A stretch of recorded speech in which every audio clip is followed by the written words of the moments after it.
오늘도 여러분을 사랑하사 주신 주님의 말씀은 신약성경 마가복음 6장 30절부터 44절까지입니다. 마가복음 6장 30절부터 44절까지 함께 봉독하도록 하겠습니다.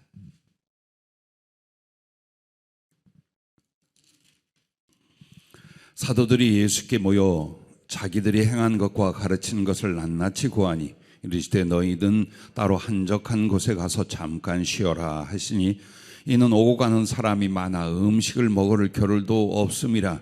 이에 배를 타고 따로 한적한 곳에 갈새 그들이 가는 것을 보고 많은 사람이 그들인 줄 안지라. 모든 고을로부터 도보로 그곳에 달려와 그들보다 먼저 갔더라. 예수께서 나오사 큰 무리를 보시고 그 목자 없는 양 같음으로 인하여 불쌍히 여기사 이에 여러 가지로 가르치시더라. 때가 저물어 가매 제자들이 예수께 나와 여짜오되 이곳은 빈들이요 날도 저물어 가니 무리를 보내어 두루 촌과 마을로 가서 무엇을 사 먹게 하옵소서. 대답하여 이르시되 너희가 먹을 것을 주라 하시니 여짜오되 우리가 가서 200데나리온의 떡을 사다 먹이리이까. 이르시되 너희에게 떡 몇 개가 있는지 가서 보라 하시니 알아보고 이르되 떡 5개와 물고기 2마리가 있더이다 하거늘 제자들에게 명하사 그 모든 사람으로 때를 지어 푸른 잔디 위에 앉게 하시니 때로 100명씩 또는 50명씩 앉은지라. 예수께서 떡 5개와 물고기 2마리를 가지사 하늘을 우러러 축사하시고 떡을 떼어 제자들에게 주어 사람들에게 나누어 주게 하시고 또 물고기 2마리도 모든 사람에게 나누심에 다 배불리 먹고 남은 떡 조각과 물고기를 12바구니에 차게 거두었으며 떡을 먹은 남자는 5,000명이었더라. 아멘. 오병이어라는 제목으로 말씀을 주셨습니다. 주님께서 제자들하고 열심히 복음을 전하시며 또 병든 자, 약한 자들을 치료하셨습니다. 너무나 많은 사람들이 몰려와서 주님과 제자들은 식사할 겨를도 없었습니다. 그래서 한적한 곳으로 가셨다고 나옵니다. 그런데 거기에도 많은 사람들이 배를 타고 가신 주님과 제자들을 육로로 쫓아서 왔습니다. 안쓰럽고 불쌍한 마음의 주님은 여전히 가르치시고 돌보시고 그렇게 해질녘까지 갔습니다. 해가 지고 가만히 보니까 자기들이 배가 몹시 고팠을 거 아니에요, 제자들이. 그리고 사람들도 얼마나 배가 고프고 기진맥진했을까. 그래서 어쩌면 자기들이 밥을 먹어야겠기에 이들을 보내어서 마을로 들어가서 떡을 좀 사 먹든지 하고 오게 하소서 했는지 정말 그들에게 안타깝고 불쌍한 마음이 들어서 좀 먹여야 되지 않습니까? 라고 했는지는 우리가 정확히 알 수 없지만 두 가지 다 마음이 있었던 것 같아요. 그때 복음서마다 이 사건이 나오잖아요. 근데 합쳐보면 이런 내용이에요. 제자들이 먼저 물었습니다. 특별히 빌립이. 그때 주님이 그 빌립 그리고 함께한 제자들을 시험하시고 싶었어요. 그 시험은 유혹이나 넘어짐이 아니라 무엇인가 하나님이 중요한 것을 가르치고 나눠줄 때에 그들의 심령을 드러나게 하는 테스트예요. 오늘날 우리들에게도 여러분에게 은혜를 주시고자 할 때 혹은 여러분의 기도를 응답하실 때 혹은 들어 쓰시고자 하실 때는 반드시 여러분의 속 중심을 드러나게 하여 하나님 앞에 자기를 돌아보거나 혹은 사람들 앞에 판단을 받게 합니다.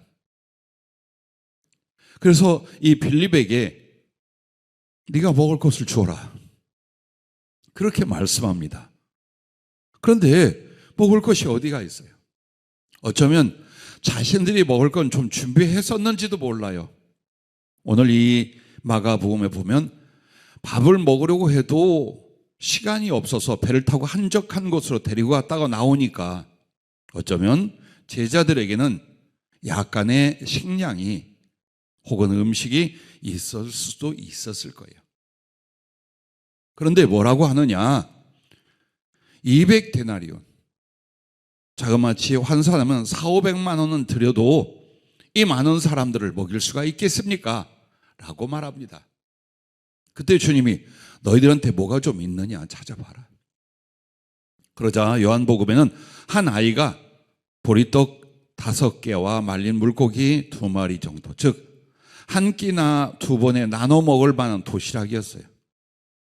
그걸 가지고 나옵니다.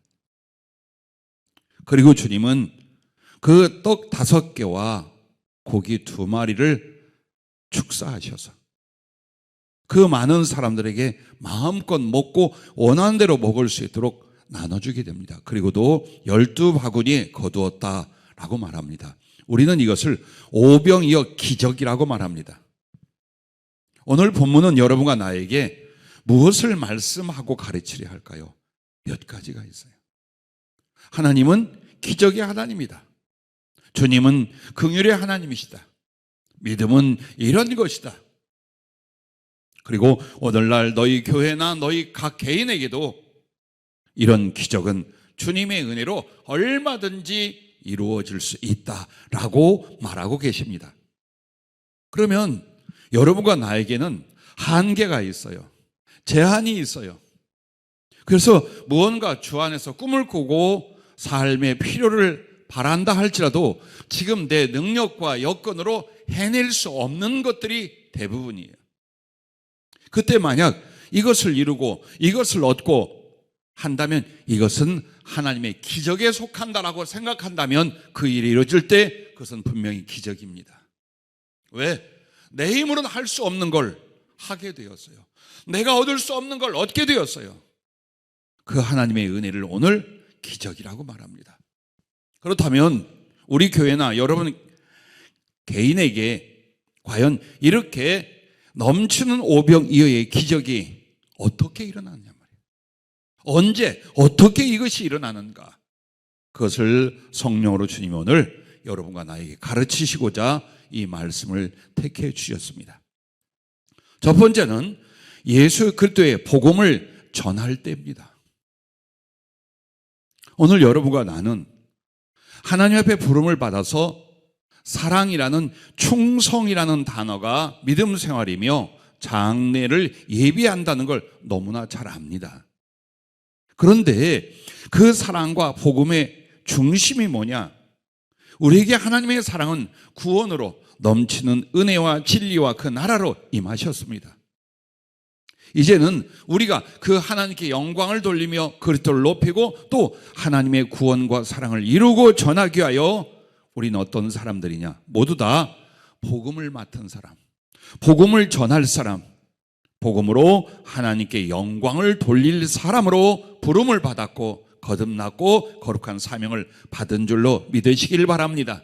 그러므로 주님은 자연적인 삶 속의 은혜도 우리에게 베풀어 주시지만 기꺼이 축복하시고 기적을 베풀어 주시는 바로 그 사람들이 누구냐?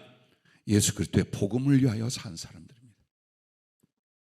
모든 하나님의 부름받은 믿음의 성도 구원받은 사람들은 다 복음을 위한 사명자이로되 그렇게 안 살거든요.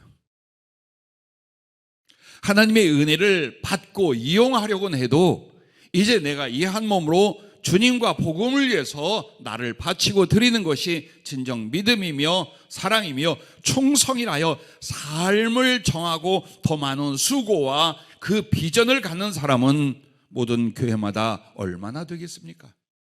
기적이 적은 이유는 그것 때문입니다. 오늘 주님이 누구에게 이 기적을 베풀었습니까?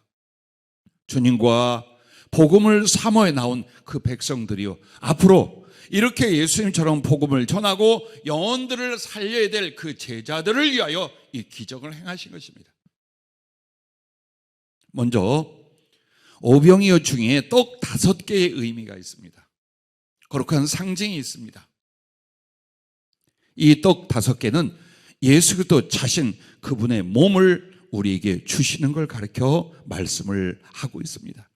요한복음 5장 51절에 보면 나는 하늘에서 내려온 살아있는 떡이니 사람이 이 떡을 먹으면 영생하리라. 내가 줄 떡은 곧 세상의 생명을 위한 내 살이니라 하시니라. 지금 이 떡이 단지 배고팠던 어느 시대 어느 시간에 몇몇 사람들을 채운 바로 그 양식으로 끝나느냐? 요한복음은 이 사건을 인하여 무엇으로 넘어갑니까? 생명의 떡 대신 예수 그리스도를 주님이 자세히 가르치고 전한 내용으로 요한복음 6장은 연결이 되고 있습니다. 이처럼 이 보리떡 5개는 우리에게 표현하는, 가르치시고자 하는 그 거룩한 상징이 있으니 자기의 몸을 찢어서 자기의 모든 것 대신 그 살을 우리에게 주셨는데 그게 무엇입니까? 구원의 복음으로 여러분에게 임한 줄로 믿으시길 바랍니다. 그러므로 요한복음 6장 63절에 보면 살리는 것은 영이니 육은 무익하니라. 내가 너희에게 이른 말은 영이요 생명이라. 즉 주님이 우리에게 전해주신 그 말씀은 바로 그 내용과 배경이 예수님 자신이요 십자가에서 그 몸을 찢어 생명을 주신 당신의 살로서 표현되고 있는 것입니다. 그러므로 우리들이 그리스도의 피를 마시고 그리스도의 살을 먹어 생명을 얻고 하나님 나라에 들어간다는 표현은 바로 여러분에게 전해주시는 그분의 말씀, 피와 살로 나눠주신 예수님의 복음인 줄로 믿으시기를 바랍니다.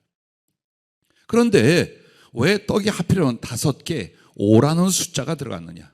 성경에는 모든 숫자마다 상징과 교훈이 있습니다. 예를 들자면 1은 유일하신 하나님에 대한 표현입니다. 그리고 성부 하나님의 삼위일체중이 제1위이신 성부 하나님께 돌리는 표현이 1이라는 숫자입니다.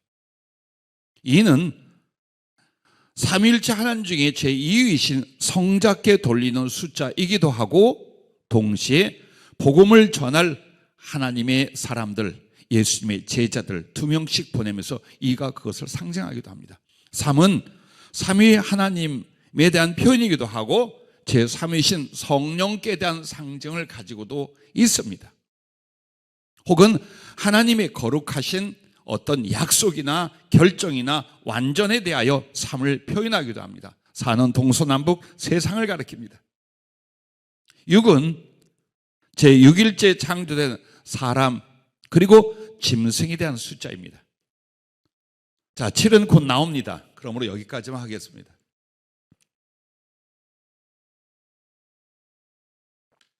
그럼 여기에서 5라고 하는 숫자는 뭐냐면 3은 성부와 성자와 성령 하나님이, 2는 3과 2로 나눴어요. 2는 제2위신 성자를 말합니다.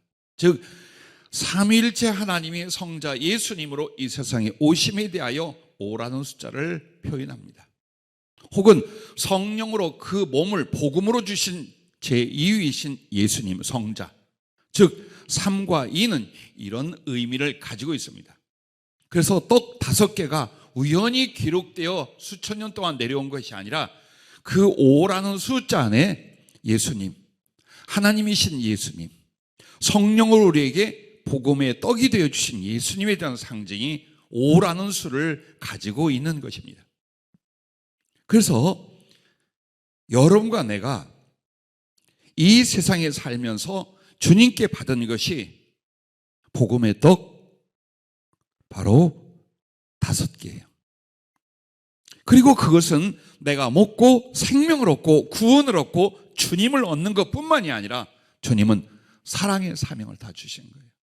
여러분이 복음을 모른다면, 구원을 안 받았다면, 하나님의 사랑을 경험하지 않고 있다면 입을 다물고 여러분의 육신과 여러분의 안전을 위해 사십시오. 그러나 만약 예수님을 영접했다면, 그 구원을 받고 이 복음이 나를 살렸다고 믿는다면 이젠 여러분은 복음을 전하는 사람입니다. 그 수고, 그 사업, 그 일, 그 직장을 위하여 살다 죽을 사람들이 아닙니다.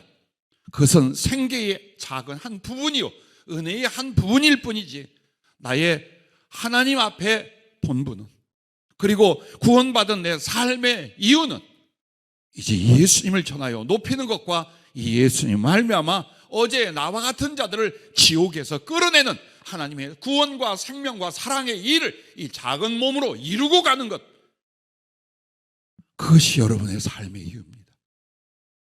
어쩌다 보니 가정 이루고 자식 낳고 부양하고 도와야 하고 그러기 위해서 몸부림치고 살고 고난받고 슬픔과 아픔 겪고 작은 것들 좀 이뤄보고 그러니 인생 다 살고 어느 날 떠났더라.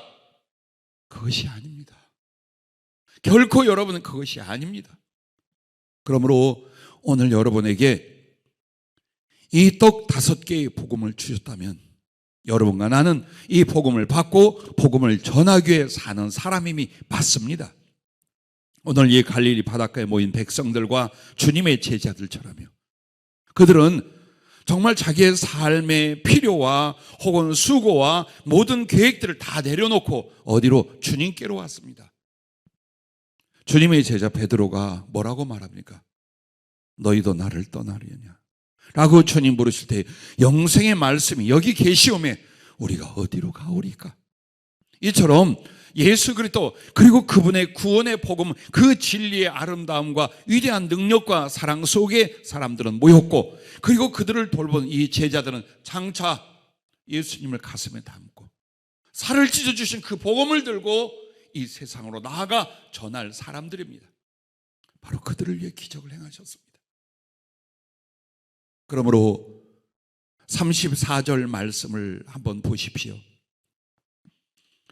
예수께서 나오사 큰 무리를 보시고 그 목자 없는 양 같음으로 인하여 불쌍히 여기사 이에 여러 가지로 가르치시더라. 충분히 복음을 전하고 말씀을 가르쳤어요. 그럼에도 밥 한 끼, 식사 한 끼 제대로 하지 못하여 배를 타고 건너왔더니 용로로 그렇게 간절히 찾아왔어요. 그들에게 더 한마디라도 더 베풀고 가르치려 했어요.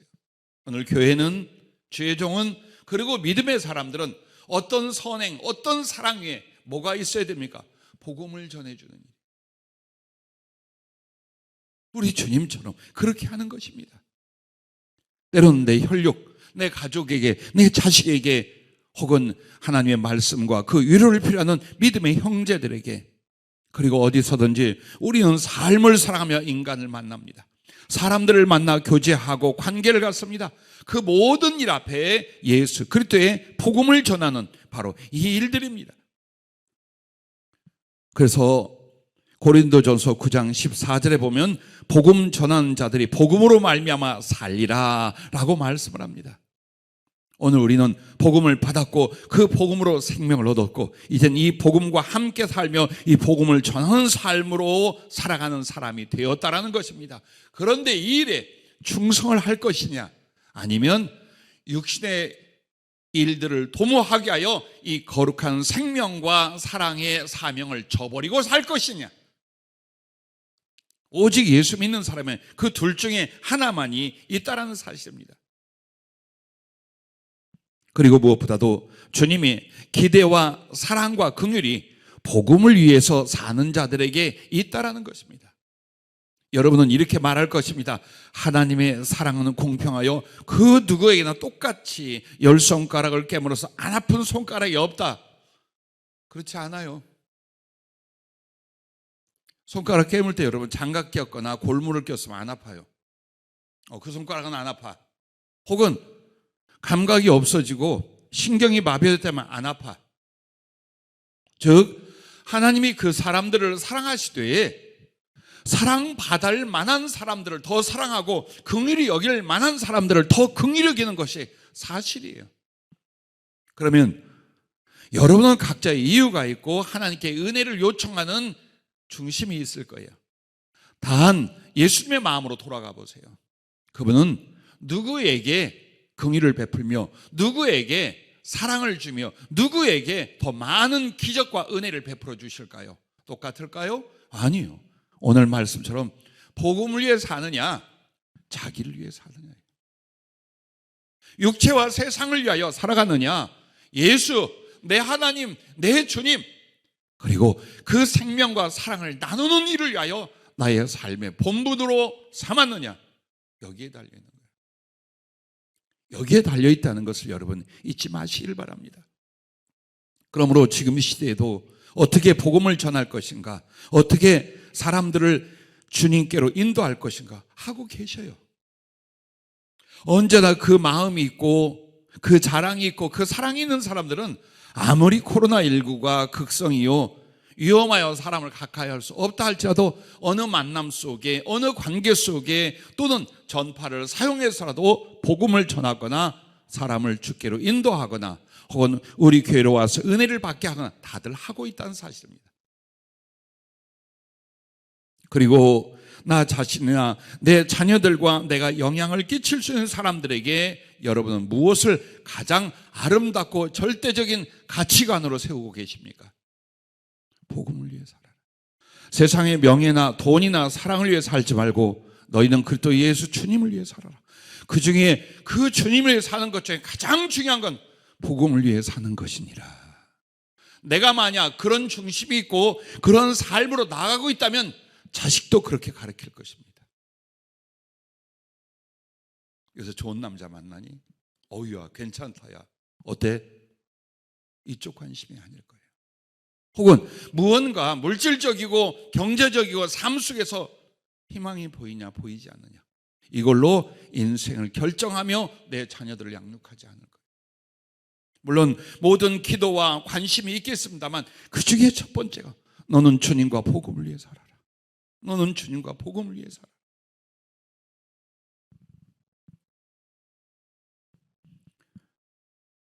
우리 주님께서 제자를 부르시고 양육하시고 축복하심이 공생의 전부이셔요.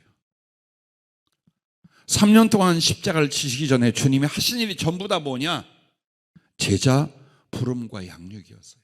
왜? 이제 몸으로 있다가 떠나가실 우리 주님, 그리고 성령으로 다시 오셔서 누군가를 붙들어 예수님의 복음 전파의 도구로 쓸 때에 바로 자기를 헌신하고 이 복음을 위해서 충성할 사람들을 주님은 세우십니다.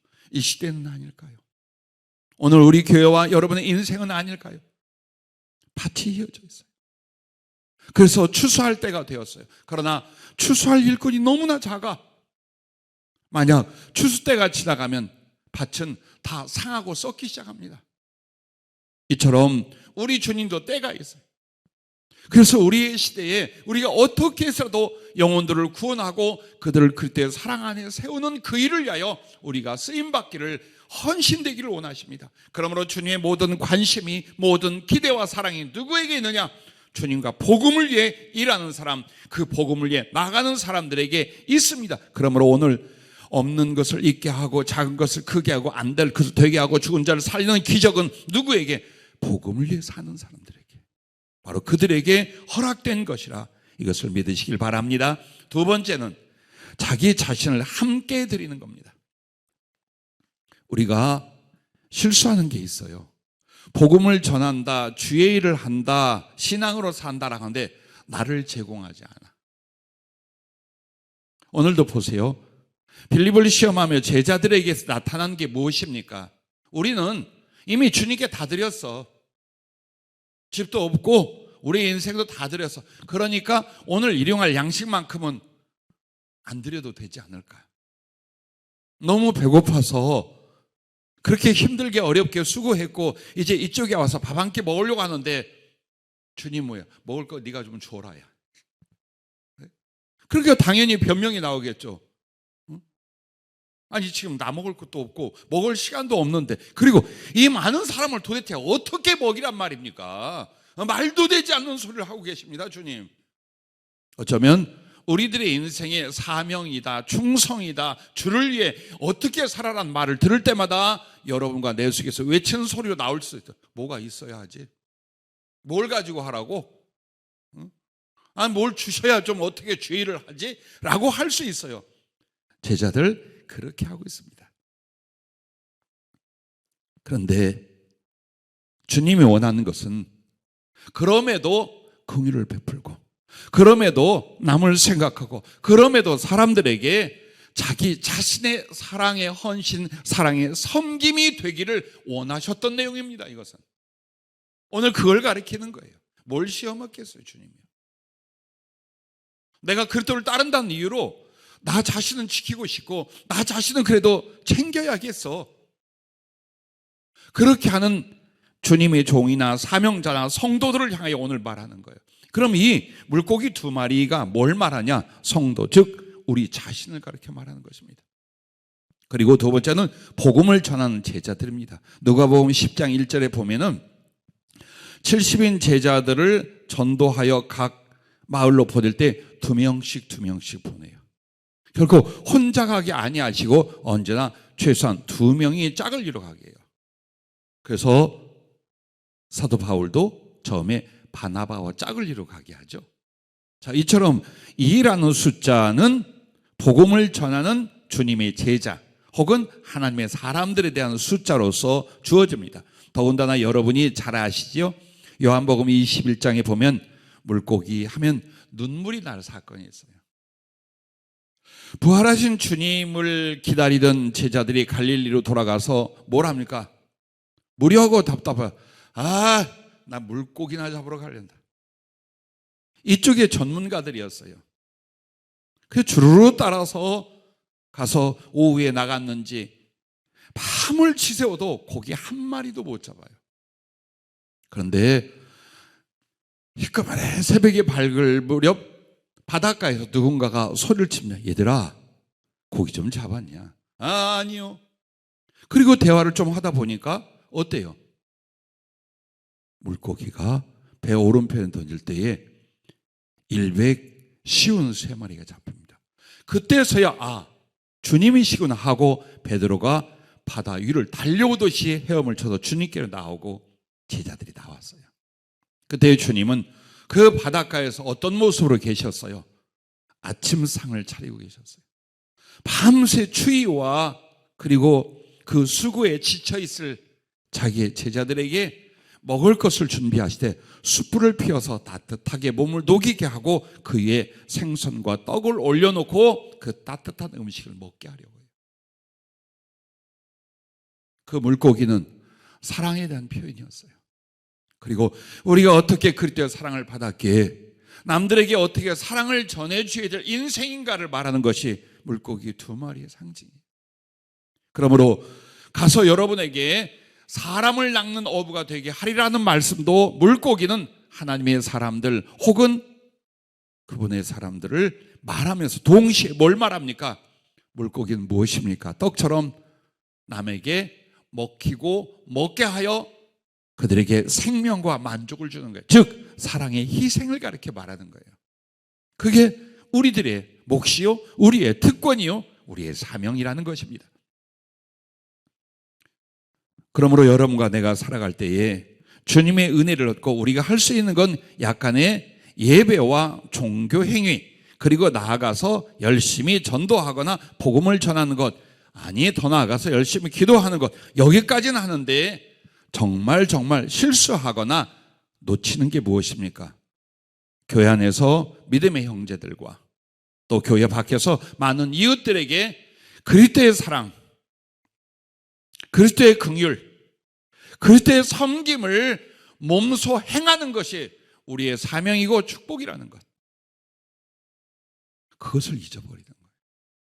교회만 열심히 다니고 큰 죄만 범하지 않고 세상 밖으로 나가지만 않으면 구원은 완전하다, 기도도 응답된다. 그렇지 않아요. 오늘 이 말씀을 보세요. 제자들에게 무엇을 바라셨어요? 긍휼을 바라셨어요. 아무리 형편이 어렵고 힘든 상황에도 나보다 더 힘든 사람을 생각하며 고통받고 아프고 약한 사람들에게 함께 울고 또 복을 받은 사람들, 좋은 일을 겪은 사람들과 함께 기뻐하고, 이것이 크리스찬의 모습이요, 우리 하나님의 사랑과 생명이 전이 되어가는 과정이라는 겁니다. 그러므로 구원이 무엇이냐? 하나님의 사랑이라는 그 활동력이 내 안에 들어와 생명이 되고 하나님의 그 사랑을 실천하는 삶이 되는 것, 이것이 구원입니다. 만약 여러분 안에 아직도 내 염려와 내 삶에 대한 인색함 속에 갇혀 있다면 거듭나셔야 합니다. 성령으로 거듭나셔야 합니다. 왜 이렇게 힘들까요? 왜 이렇게 되는 일이 없을까요? 왜 이렇게 지루하고 험한 인생일까요? 잘 보세요. 사랑을 하고 계십니까? 마음과 말과 그리고 생각 속에서, 그리고 베풀고 나눔 속에서 여러분은 나보다 다른 사람을 더 생각합니까? 이것이 신앙이요, 이것이 바로 주님을 섬기는 예라 하여 얼마든지 친절을 베풀고 도우려 하고 위로하려 하고, 나는 좀 뒷전이 되어도 다른 사람을 앞세우려 하고, 이게 있는지 한번 보세요. 이게 있는지 보세요. 아니면 언제나 나는 어려워, 나는 힘들어, 나는 피해를 당해, 이러고 사십니까? 여러분이 어렵고 힘들고 피해를 당한다 한들 우리 주님이 얼마나 많은 은혜로 갚아주셨고, 얼마나 많은 은혜로 소성시켰고, 얼마나 많은 은혜로 복수하여 주십니까? 그리고 우리에게 가르치시건 그냥 사랑만 해라, 성질 내지 말고, 복수하려 하지 말고, 미워하지 말고, 그저 너만 생각하지 말고 내가 다 줄 테니까 사랑해라, 용서해라, 친절해라, 베풀어라, 나누어라. 왜? 하나님은 거기에 오시기 때문에 그래요. 복음은 그때 전해지기 때문에 그래요.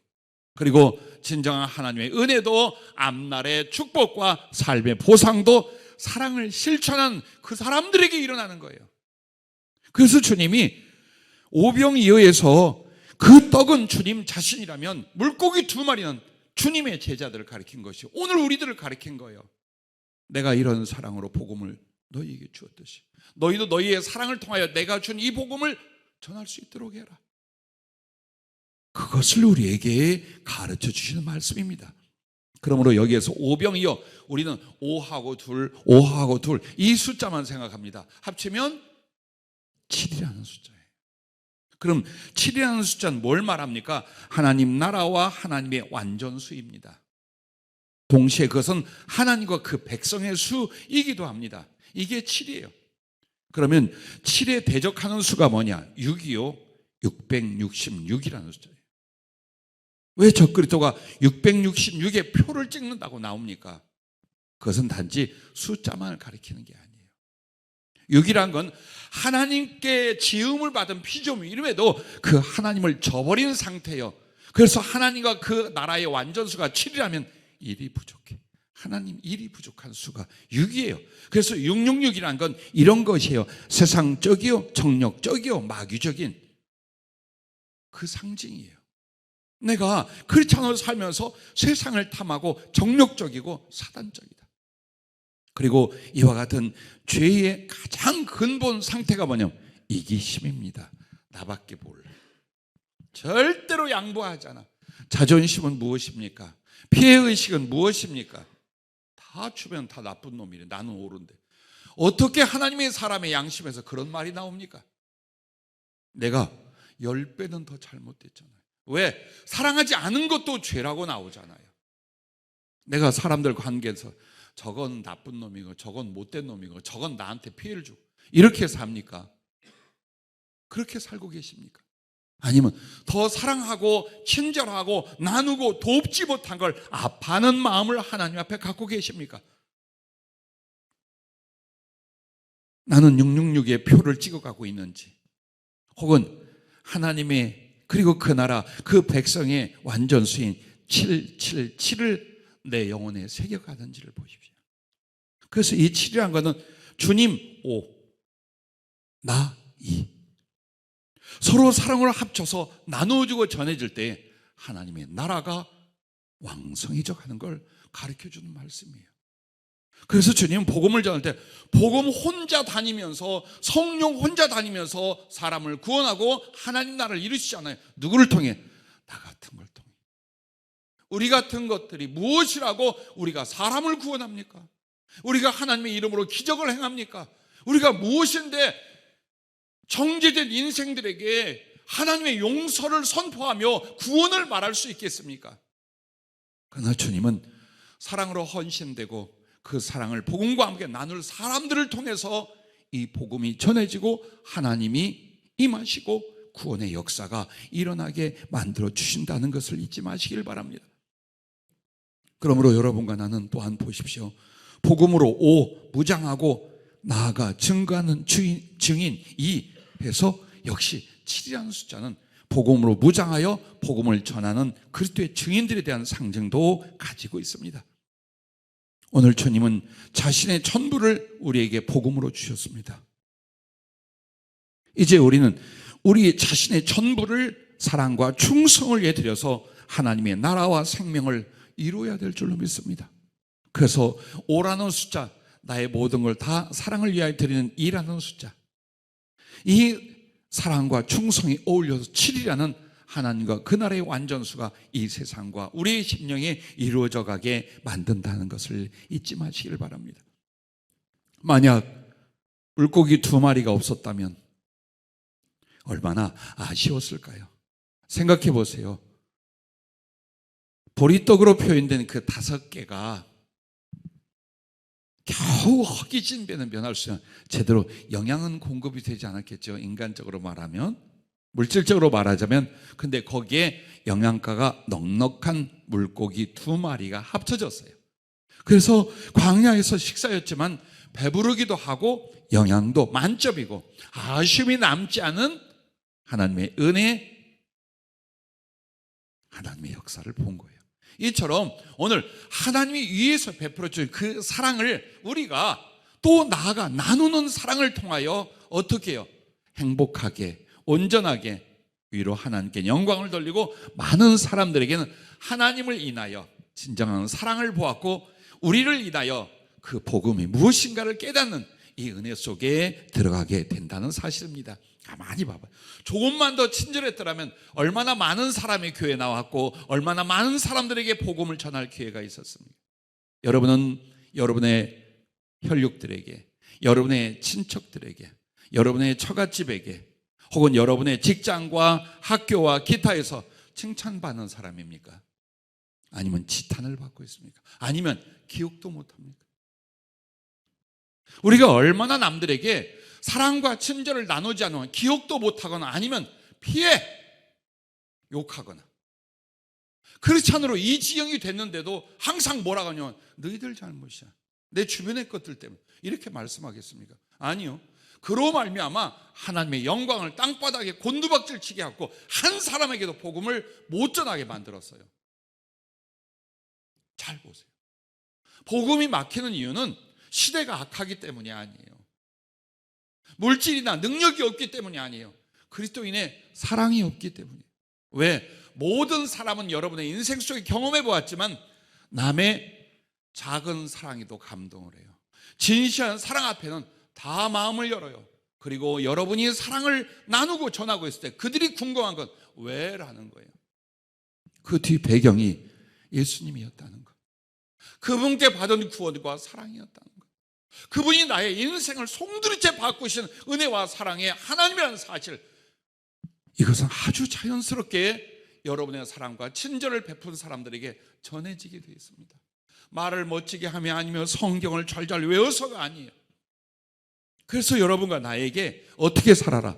착하게 살아라, 남을 위해 살아라, 친절하라, 베풀어라, 주어라, 또 줘라 하시는 이유가, 그게 하나님의 모든 사랑과 은혜를 받고 보상을 받는 이유요, 사람들을 주의 복음 구원으로 인도하는 유일한 길이기 때문에 그래요. 그러므로 언제든지 내 성품이 그게 아니야, 타고난 게 그게 아니야, 내 환경이 어떻고 라고 말하지 마. 이제부터 바뀌세요. 교회 안에서 여러분 이거 하나만 해주시길 바래요. 인사하고 활짝 웃어주세요. 잘 안 되던 분 손 한번 들어봐요. 나는 사람 보고 웃는 게 잘 안 된다. 없구만. 그럼 일부러 안 하는구나. 승질내고 삐쳐서 안 하는구만.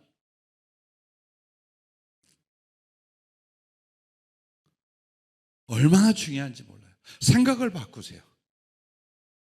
남의 허물이란 찬점을 자꾸 마음속에 두려워하지 말고 특별히 오해하지 마세요. 얼마나 무서운 병인 줄 알아요? 똑같이 말을 듣고도 어떤 사람은 좋은 말로 듣고 어떤 사람은 까고 때리는 말로 듣고, 어떤 사람에 관하여 좋은 쪽으로 평가를 하거나 아니면 나쁜 쪽으로 이 모든 것이 사실이 아니라 오해에서 비롯돼요.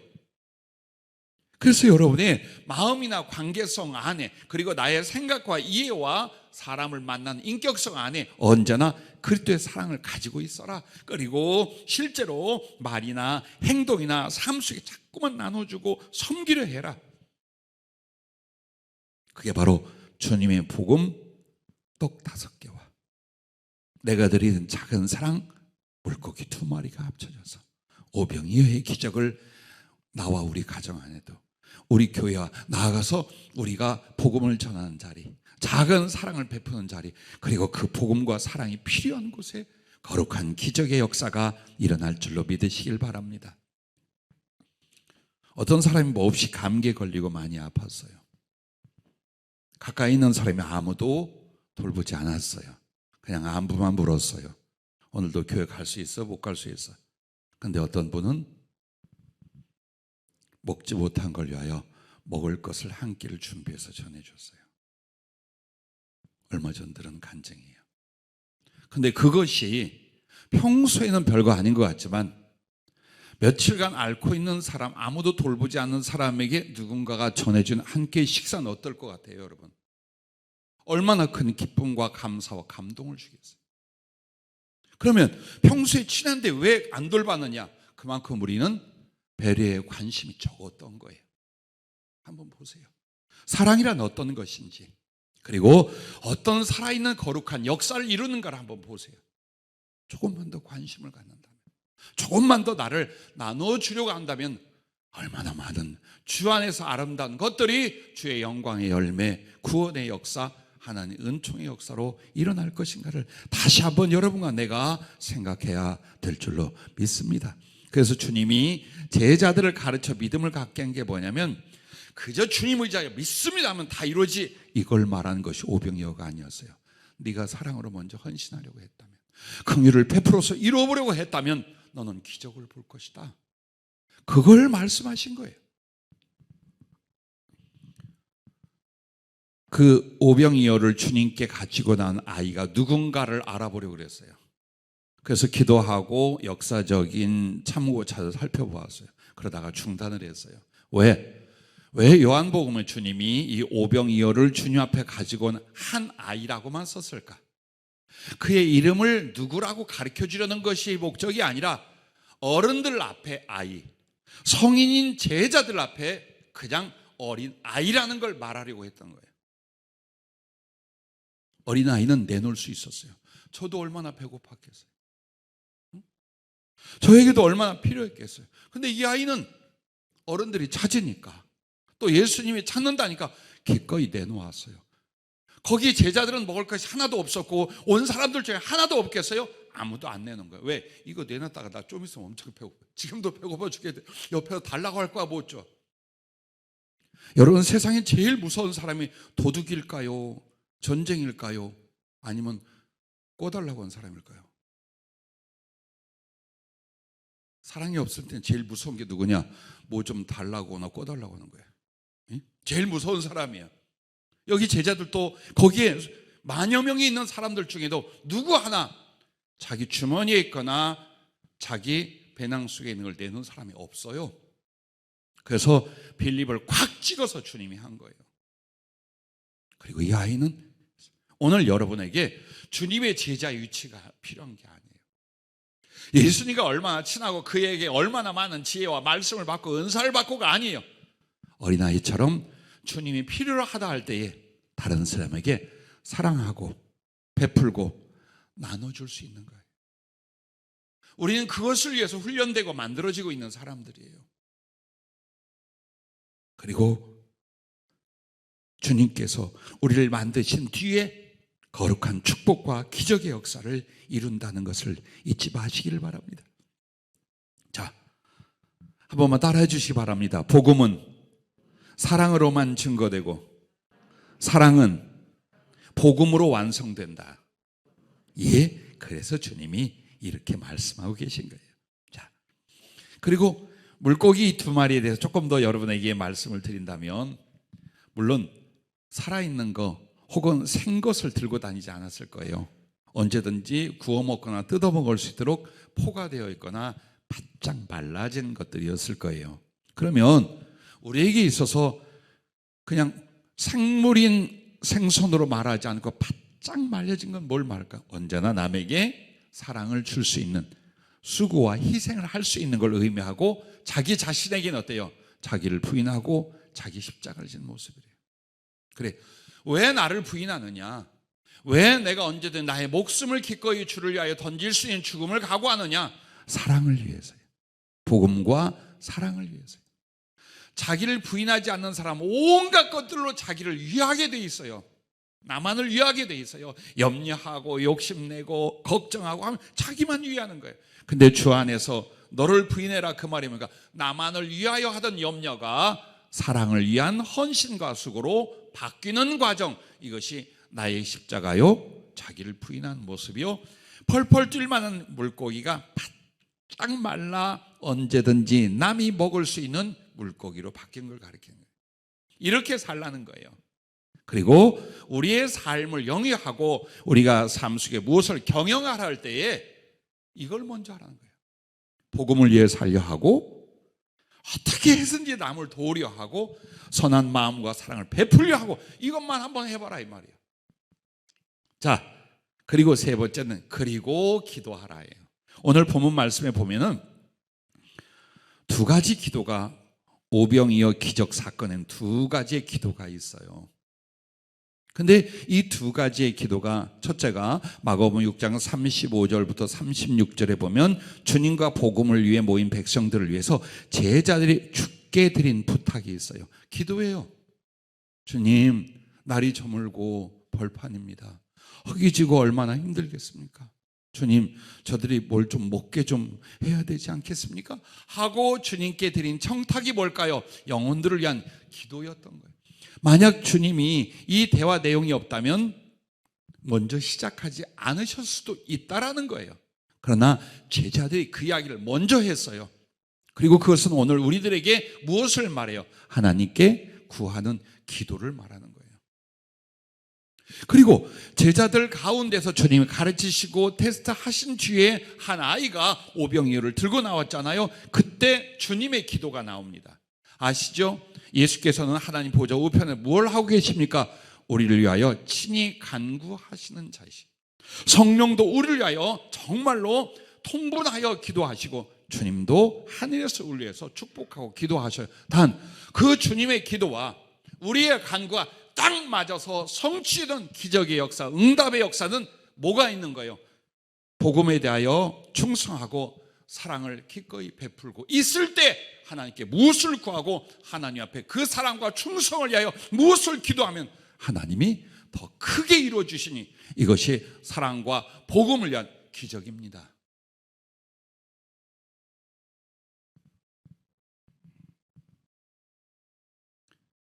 우리는 기도할 때에 막막해 합니다. 언제 이루어질까? 이 위기를 어떻게 넘어갈까? 과연 이 기도 너무나 큰 것이 아닐까? 하나님의 뜻은 나의 기도 같을까? 별 염려를 다하거나 아니면 자신감을 잃기 시작을 해요. 왜 여러분이 기도를 하거나 하나님 앞에 소원을 품고 자신감을 잃을까요? 담대함이 없어요. 그럼 왜 담대함이 없을까요? 그를 기쁘시게 한 게 없어. 주님을 여러분이 기쁘시게 한다면 마음에 뭐가 있어요? 담대함이 있어요. 하나님, 내가 먹는 거 아니라니까요. 내가 쓰고 내가 그거 욕심 부리는 게 알잖아요, 주님. 우리 목사님, 우리 교인들 좀 나눠줘야 될 거 아니에요, 주님. 내가 예전에 부족하지만 이거 나눠주고 더 크게 주고 싶어요 라고 할 수 있어요. 근데 그렇게 안 해. 그러면 저 거시기 참 또 주여 이렇게 됩니다. 하나님을 기쁘시게 하는 것을 요한일서는 딱 하나로 말해요. 그의 계명을 지키는 것. 그의 계명은 예수님을 구주로 믿고 주님이 우리를 사랑하신 것처럼 우리가 서로 사랑하는 거라고 말씀을 해요. 그게 주님을 기쁘시게 하는 거예요. 그 복음을 전하는 것도 거룩한 사랑이지요. 그리고 실제로 필요한 곳에 나의 섬김과 배품을 나누는 사랑도 아름다운 사랑이죠. 이 두 가지의 사랑을 하는 사람이 주여 이 사랑을 이루게 하옵소서, 이 사랑의 충성을 크고 온전히 성취하게 주시옵소서 할 때 주님 뭐라고 그러시겠어요? 오냐 안다. 내가 너에게 구한 것보다 훨씬 능하게 이룰 것이요 크게 이룰 것이요 너와 나의 사랑의 성취대로 반드시 너에게 내가 그 일을 행하리라. 할렐루야. 그렇게 하신단 말이에요. 그래서 여러분과 내가 하나님 앞에 정말 기적을 필요로 하는 거예요. 나의 힘 그 이상의 하나님의 은혜. 내가 할 수 있는, 아니 할 수 없게 하나님만이 하실 수 있는 바로 그 일들, 그런 삶들, 그게 기적이에요. 그런데 그 기적은 반드시 이렇게 사랑의 복음을 전하기 위하여 사는 것과 또 섬기고 나누고 언제나 그때 그 사랑을 실천하고 있는 그 사람들이 바로 어떤 목적으로 구하겠어요? 어떤 이유로 그것을 기도하겠어요? 하나님의 생명과 사랑을 이루기 위해서 구한단 말이에요. 물질을 구해도 그것 때문일 것이요, 치료를 위해도 그것 때문일 것이요, 능력을 구해도 그것 때문이라 그 말이에요. 주님이 한다 이 말이에요. 그래서 여러분을 돌아보십시오. 복음을 위해 살려고 얼마나 수고했는지, 혹은 그때의 사랑을 실천하려고 인격 대 인격 삶 속에서 얼마나 애를 썼는지. 그래서 내 마음은 알아요, 내 양심은 알아요. 그래도 하나님 앞에 구하는 것이 욕심이 아니라 바로 주의 사랑을 이루려는 나의 진심이라는 것, 그건 성령이 가르쳐 주시지 않아도 내 양심이 알잖아요. 그렇죠? 알잖아요. 우리가 언제나 똑같은 방식으로 살다가 떠나갈래요. 더 아름답고 더 거룩하고 더 위대한 일들을 이루고 가야 되지 않습니까? 그게 여러분의 소원이며 기도이며 꿈이 아니겠습니까? 그렇다면 그것은 무엇으로? 복음을 위해 살며 사랑의 실천을, 그래서 기도하는 것, 이것을 오늘 우리에게 교훈하고 가르쳐 주신 것입니다. 그러므로 오늘 주님 마음껏 축복하시고 그렇게 해서 일어난 이 은총의 기적의 배경은 맨 먼저 주님의 긍휼이 있어요. 세상을 향하여, 성도를 향하여 주님 어떤 마음이었어요? 아프고 안타깝고 불쌍해서 눈물이 날 지경이에요. 그래서 주님이 은혜를 베풀어 주시되 그 주님의 생명과 사랑을 받은 이들 또한 주님의 그 긍휼을 안고 그 복음, 그 사랑을 베풀고 나누게 하는 거예요. 그래서 주님의 긍휼이 있었고 제자들이 마침 사람들에게 긍휼을 베풀어 주님께 청탁을 하잖아요. 그 기도와 간구가 있었던 거예요. 그리고 무엇보다 오병이어의 선행과 사랑의 헌신이 있었기 때문이다. 이게 내 몫이요, 우리의 교회의 몫이요, 우리가 해야 할 일이라고 믿습니다. 그러므로 어느 때냐 얼만큼이냐가 아닙니다. 부지런히 어떤 상황에도 영혼에게 그때 복음을 전하려고, 혹은 전해지게 하려고 사십시오. 목적이 그게 되기에 사십시오. 나는 어느 사업을 위하여 기도하며 준비하고 열심을 품어 수고하는 집사님들께 어느 날 주님이 이런 이야기를 했어요. 내가 너희를 사업을 시키는 건 돈이 목적이 아니다. 너희가 그 사업을 하면서 만나는 사람들, 그들에게 복음이 전해지고 내가 어떤 섭리와 역사를 하는 것, 그걸 위하여 사람을 인도하거나 만나는, 거기에 목적이 있다. 나는 그 말을 평생 잊지 않아요. 얼마나 주님은 우리의 시선과 관심과 달리 영혼들에게 있는지, 그 영혼들을 구원하거나 하나님의 은혜를 베푼 데 있는지, 만약 여러분과 내가 주님의 마음을 나의 방향으로 삼는다면 헷갈리지 않을 거예요. 방황하지 않을 거예요. 혼란스럽지 않을 거예요. 그래, 내게 일어나는 일과 나를 향한 하나님의 섭리는 주님의 마음이 그거야. 주님의 목표가 그거야. 주님의 섭리가 바로 그것이죠. 그러면 나는 일에 열심 내고 걱정 말고 더 기도하고 더 드려지고 복음을 위하여, 사랑을 위하여 최선을 다해보자. 그렇게 하면서 점점 주님과의 친밀함과 하나님의 후원의 역사, 달란트의 넉넉한 부어주신 일을 통해 더 크고 아름다운 일을 여러분들이 이루어갈 줄로 믿습니다. 그러므로 우리의 사역과 우리의 삶에 기적이 일어나지 않는다면 이유가 있어요. 첫째는 오직 복음을 위해 살려 하지 않는다라는 것.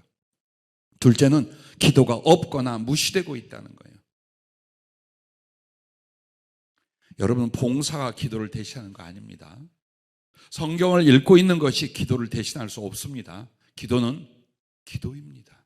마음을 다하고 힘을 다하여 기도하며 거기서 주님과의 만남과 교제, 그리고 주님이 내게 이루실 일이 기도 시간에 있어요. 그래서 여러분이 기도를 생략한다? 불안해져요. 저는 이러시면 늘 안 되는데 어떡한다?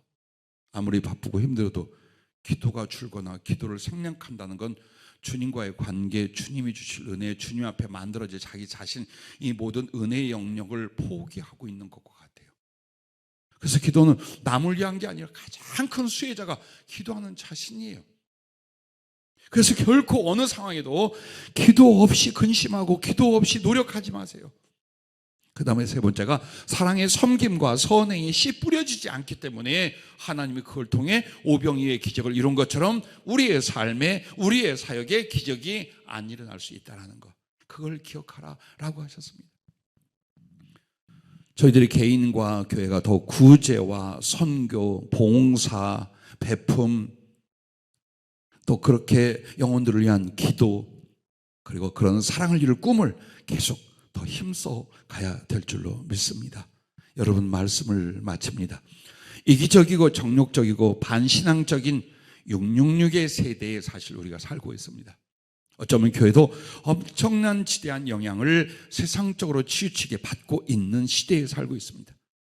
그러나 주님과 복음으로 충만해져서 사랑의 헌신으로 이 시대를 777 하나님의 은혜, 하나님의 진리, 하나님의 구원의 역사가 넘치게끔 하십니다. 그래야 복음과 사랑이 거룩하고 위대한 기적의 믿음이 될 수 있기를 바랍니다. 사도행전 3장 1절부터 10절에 보면 여러분이 잘 아는 베드로와 요한이 성전 기도하러 갈 때에 거기에 다리를 쓰지 못하는, 앉아서 일어나지 못하는 불구의 한 사람이 있었어요. 그 사람이 뭘 구걸을 합니다. 그때 베드로가 그를 주목하여 보고 뭐라고 합니까? 물질을 구걸하는 그 사람에게 내게 은과 금은 없거니와 내게 있는 것 나사렛 예수의 이름으로 일어나 걸어라 했습니다. 그런 기적의 역사가 일어났습니다. 하나님의 살아계시고 예수 그리스도의 복음이 진리라는 걸 많은 사람들이 찬송하며 일어나기 시작을 했습니다. 자, 그런데 이런 기적이 일어나기 전 사도행전 앞으로 넘어가면 무슨 일이 벌어집니까? 교회가, 아니 하나님의 백성들이 완전히 달라졌어요. 말씀을 배우고 그 복음을 전하기를 힘쓰며 무엇보다도 기도하기 시작했고, 그리고 사랑이 어느 정도냐, 네건 내 것을 주장하지 않을 정도였어요. 조금 더 있는 사람이 없는 사람들을 다 갖다가 나눴어요. 사도들 앞에 드렸어요. 그렇게 해서 교회에 나오지 않고 예수님을 비난하고 핍박했던 세대들까지도 이 크리스찬들에 대한 사랑과 선행과 그 우정을 어떻게 해요? 칭찬하기 시작했어요. 그래서 구원받는 사람이 계속 더해지더라. 이 말씀 뒤에 바로 나사렛 예수의 이름으로 일어나 걸어라, 이 일이 벌어진 거예요.